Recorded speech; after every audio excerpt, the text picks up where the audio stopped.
Hey, we're THC!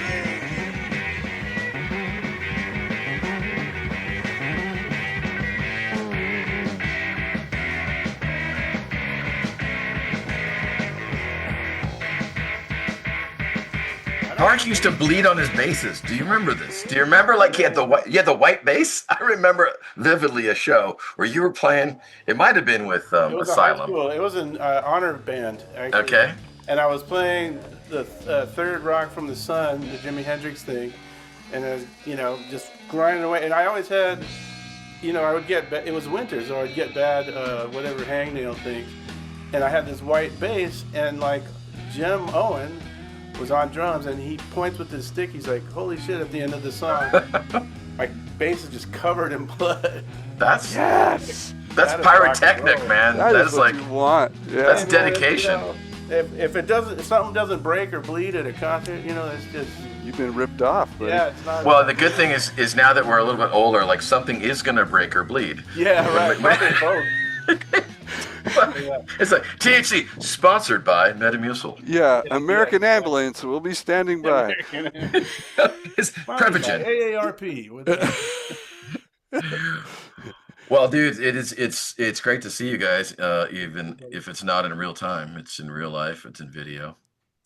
But so we were talking before we turned the cameras on about like how the band started, and I think all three of us, although we were all there, have kind of some different interpretations about it. Like Craig, like so you'd already been playing around, right? I mean, But I were pretty remember young. I remember getting together, and Tarik was loaded with ideas. And so at our first get together, I think we played one Todd Rundgren song, and then we immediately wrote "Seep the Flow."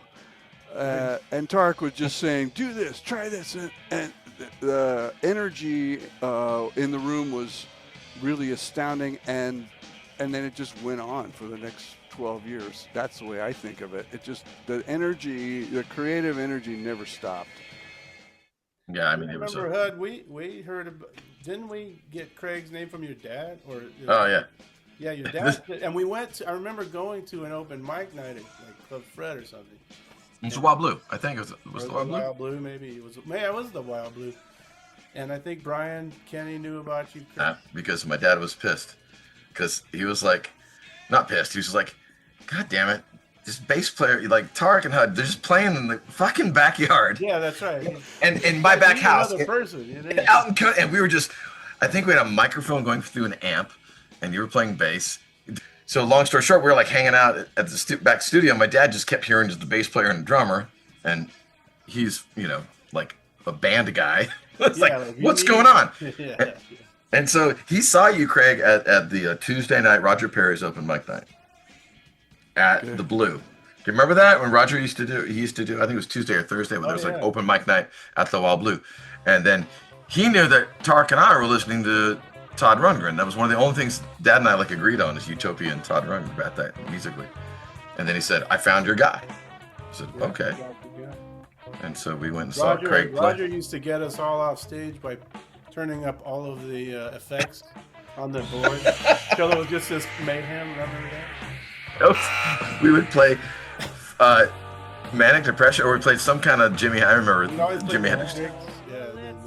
Fire. We played Fire or something.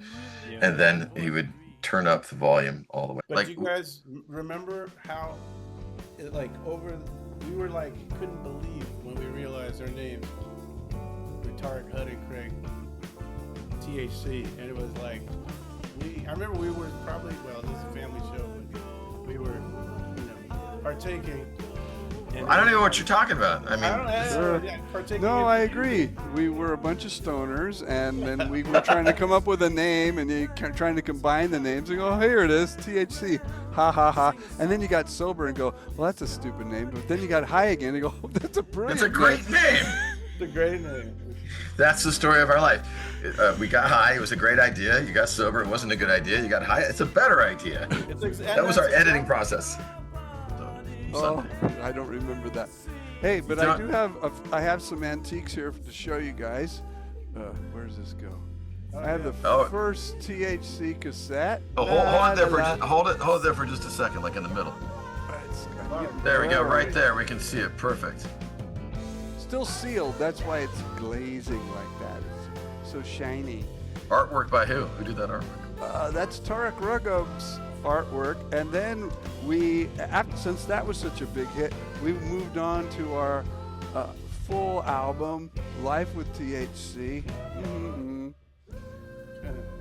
And that was such a smash, and we had so many songs left over from that we released It's Alive, cassette only.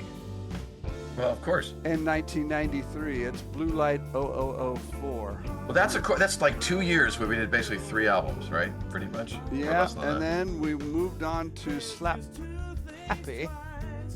Still has the golden seal on it because it's the golden seal of approval. It was our greatest hits. And that doesn't have a year on it, but it was 1995, I think. Then we changed our name to the Platonics and released a big hit album with an additional member, Dave Weens. Right.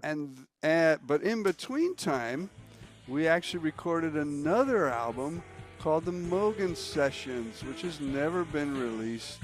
And it's got, for crying out loud, 14 songs. There'll be no brotherhood of man. Remember that one? Yeah. That was a great. That song has been that record in particular. I revisit in my mind so often. I think it was we had just moved to our first rehearsal space in Oakland.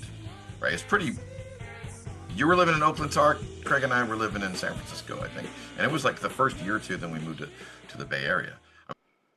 We picked these songs like about a month or two ago when we decided to do this reunion, and we haven't played. I don't think we played together for 10 years, for sure. I was thinking about that. I was like 2016 is when we did that reunion, sort of on the Fulton Mall. On the Fulton Mall. That was like 2 years ago. That's right. I'm sorry, it's pandemic time. It's more like 300 years ago. It's been 10 years since that. Yeah, I think it was 2015, but yeah, whatever it was, and we played outside and did one little set. Yeah. We were talking about putting together like a band camp or something for a while, or that's right. A place where you can access this music, because I like having it all on CDs, and then I don't really have a CD player around. Just to and so I think that became a little bit of an impetus to do play again. Well, because you listen to that music and you're like, oh, I mean, it's like for me, it's not just nostalgic. It's like, those are great tunes. You know? I agree. I think it was the music that drove it. And once HUD started archiving everything and kind of sharing it with it, was like, oh, wow, we really did some great stuff. And I think another part is as fun as that time was 10 years ago, like being able to play at the Fulton 55 with a full sound system, being backed by our friends Blake Jones and Nate Butler. It's like, it's going to be, to me, like a nice bow on getting a good sounding, not only live performance, but, we'll likely record it so we can see it for posterity, or at least for our ears, so we can decide if it's good enough to release. Yeah. But that's when we'll take it back to Expressions and we'll add strings. Yeah. It'll be like the Elton John we had the crowd during Benny and the Jets. Yeah. I wrote it down, and it's 317 shows, and I did the math over 12 years. It was like 2.4 shows a month or something like that. So, wow. Basically we were playing 2 or 3 times a month. And not only just playing and recording or rehearsing, so the band, THC was rehearsing, writing, recording, gigging, and touring all the time for 12 years. Right. So we're going to be at the Fulton 55. Are you excited? What's up? Feeling good about it? Absolutely. So excited about it. Can't wait to play with you guys. It's gonna be fun, and we're gonna rehearse at least 7 times, right? I mean, I feel like we just actually, we're rehearsing 1 time. 1 time. That's right. We got this. Riding a bike. It's only 35 songs, right? That's new songs. We just wrote. 35 brand new songs that we just wrote. We're not going to play the hits. Well, I just can say, like, I'm really stoked to still remain in close contact with you guys, my brothers, my friends, like, and to be able to play music on stage with you is going to be so much fun. Yeah, and we're one of the few bands from the 90s that doesn't hate each other. Yet.